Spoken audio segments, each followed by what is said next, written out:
Hey, it's Farmer Scott down here at Mara Farm. We're in Solid Ground's Giving Garden and just going to show you a little bit of what we have going on this year.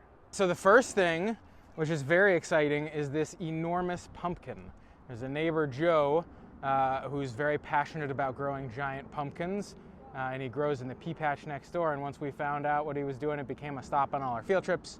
Currently, this whole thing is one pumpkin plant that's growing one giant pumpkin. It's currently over 700 pounds, and unless something goes wrong, it's going to be over 1,000.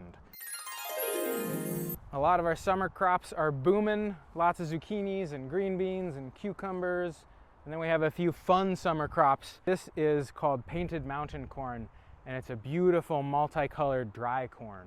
So you actually let it dry out and grind it into cornmeal, and we were able to make tortillas with the corn that was grown here, and make some quesadillas with some of the youth from our housing site. And then next door to it, another grain, some wheat. The wheat is a lot of fun too. It's kind of interesting for everybody, but especially for the young people to see, where does bread come from? So we've also been working really hard to get a drip irrigation system going here, which are these black tubes here.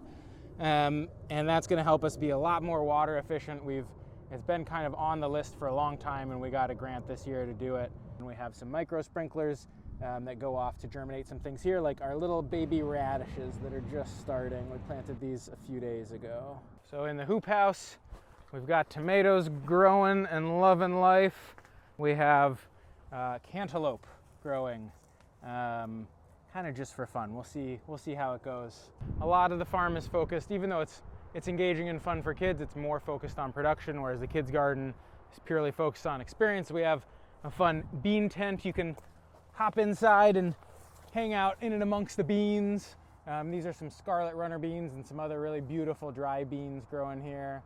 And then we have our vegetable tunnel. This side was a bunch of peas. You can kind of see the remnants. We just took out the last of the peas. They were all the way up here. And now we have some squash and some other things growing here. We have one of the most fun things, are cucamelons, which is a cucumber that looks like a tiny watermelon, which is pretty fun because you get to eat a whole watermelon in one bite. We've got a bunch of herbs and good smellables over there, and some berries here, some strawberries and blueberries. Sorrel, which is universally the kids' favorite. It's the sour candy plant. It tastes like sour candy. The kids' garden's been going great this year. We've had a lot of young people who've been enjoying it.